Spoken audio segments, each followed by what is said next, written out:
Magandang araw kaibigan! Tuloy po kayo sa Felicidad's Channel. Sa mga kwento ng buhay at pag-ibig na hinalukay sa natatagong baul ni Felicidad. Pero bago po tayo magpatuloy, huwag niyo pong kalilimutan na i-like ang video, i-subscribe ang channel, at i-click ang notification bell para lagi kayong updated sa mga parating pa na upload.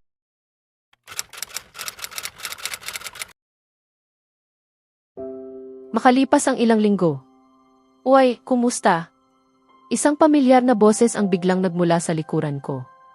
Napalingon ako at humarap sa matangkad na lalaking nakatayo sa likod ng bangkong hardin kung saan ako nakaupo.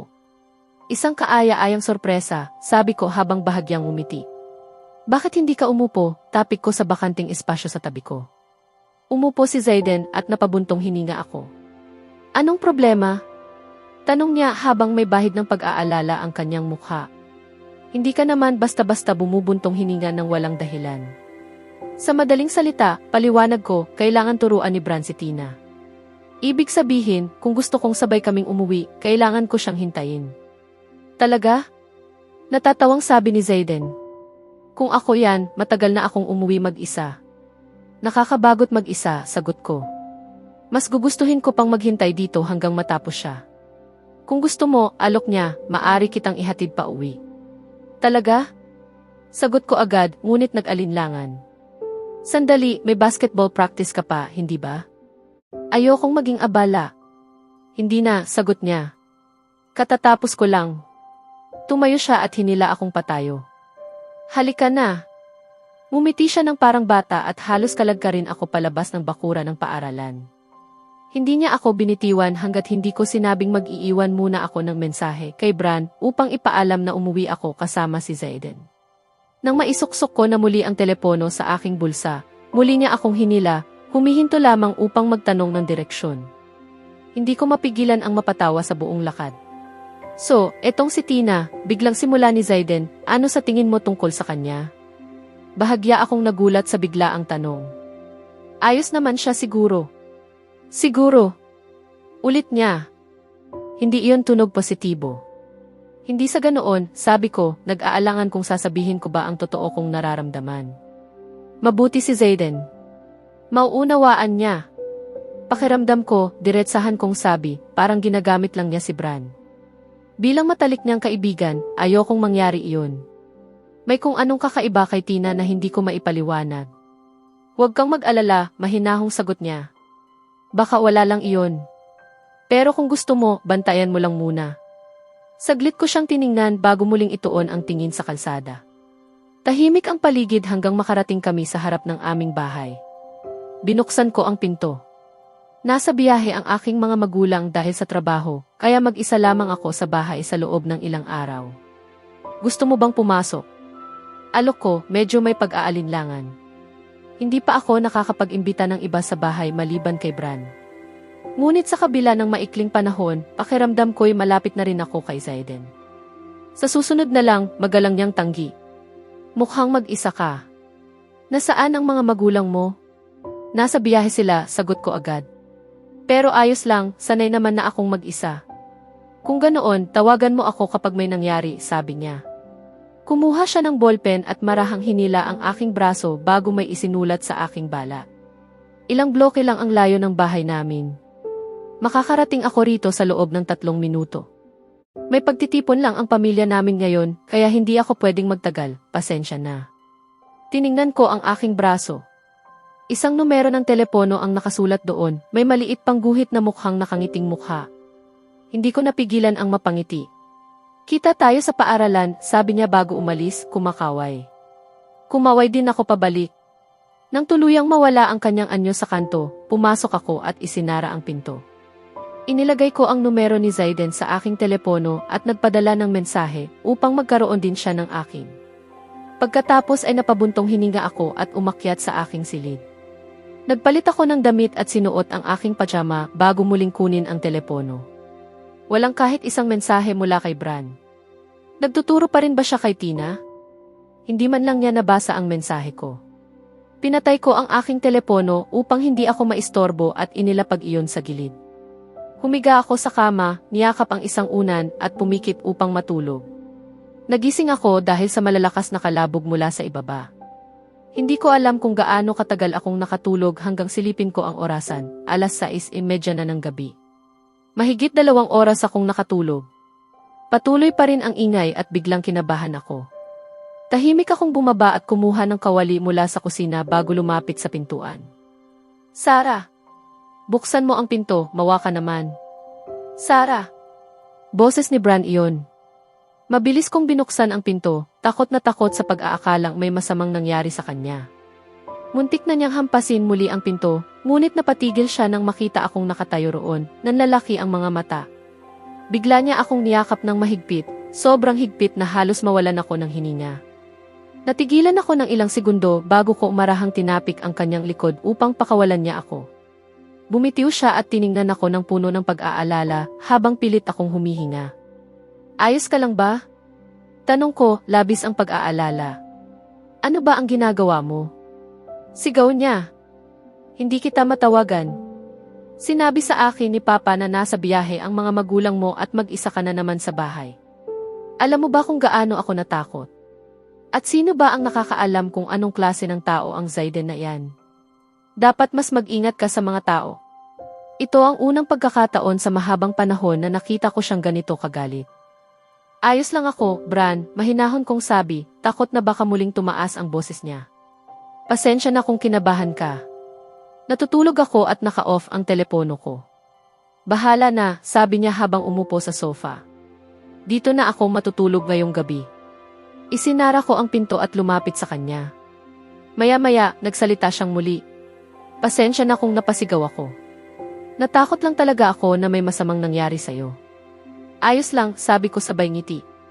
Sabihin mo sa tatay mo na dito ka matutulog. Nasabi ko na, sagot niya. Siya pa nga ang nagmungkahi. Pumunta ako sa kusina upang maghanap ng makakain. Matapos ang halos 15 minutong paghahalungkat, nakakita rin ako ng ilang merienda na nakatago sa likod ng mga kaserola sa pantry. Umupo ako sa sahig sa harap ng sofa at binuksan ang telebisyon.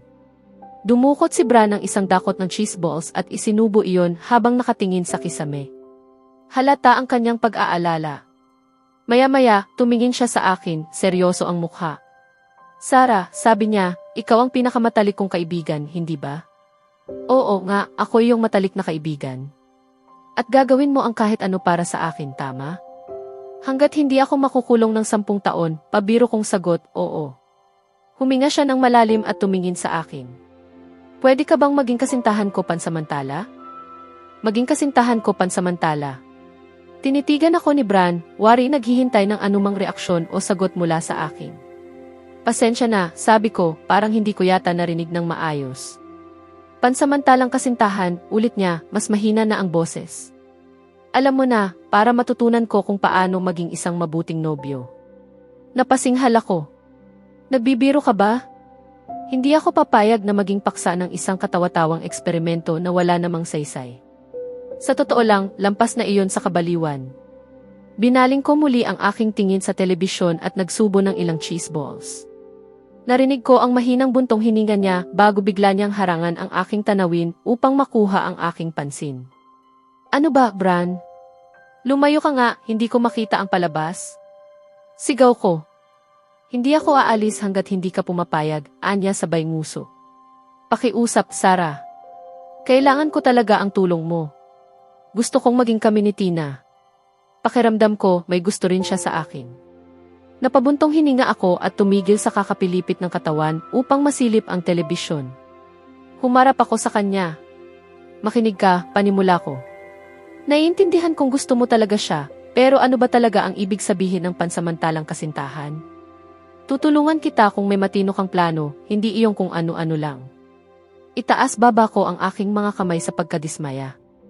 Tutulungan mo lang akong matutunan kung paano mapahanga ang isang babae, paliwanag niya. Hanggang sa ma-impress ko si Tina at opisyal ko na siyang yayain. Ipinapangako kong babawi ako ng malaki. Umupo siya sa sahig sa harap ko, nakakrus ang mga paa at hinawakan ang aking mga kamay gamit ang kanya. Tinitigan niya ako gamit ang mga matang parang tuta. Alam na alam niya kung paano ako mapasunod sa pamamagitan ng alok na mahirap tanggihan. Noong huli siyang humingi ng pabor, napilitan siyang sumayaw sa saliw ng mga kantang pambata sa loob ng 1 oras. Iyon ang kabayaran upang hindi ko siya isumbong sa kanyang ama nang ginamit niya ang pera nito para bumili ng figurine ni Captain America. At paano mo naman ako babayaran? Tanong ko habang iniikot ang mga mata, iniisip kung bakit ko pa siya pinakikinggan. Magsisilbi akong utusan mo sa loob ng 1 buwan, sagot niya. 3 buwan sabi ko. 2 buwan hirit ni Bran. 2.5 hirit pa ulit ni Bran. Hindi, tama na ang 2 buwan lang.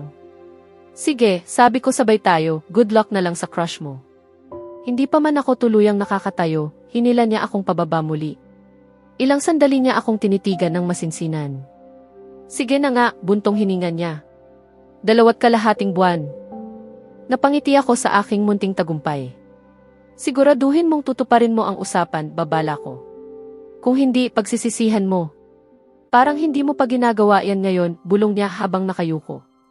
Alam mo bang rinig ko lahat ng ibinubulong mo, taas kilay kong tanong. Bahala ka na, anya bago bumalik sa sofa. Umiti ako at nagpatugtog ng isang pelikulang katatakutan para sabay naming panoorin. Matapos ang pelikula, pinatay namin ang mga ilaw at umakyat sa itaas. Naghiwalay kami patungo sa aming mga silid. Madalas namang manatili si Bran sa amin, kaya ang silid panauhin ay para na rin kanya.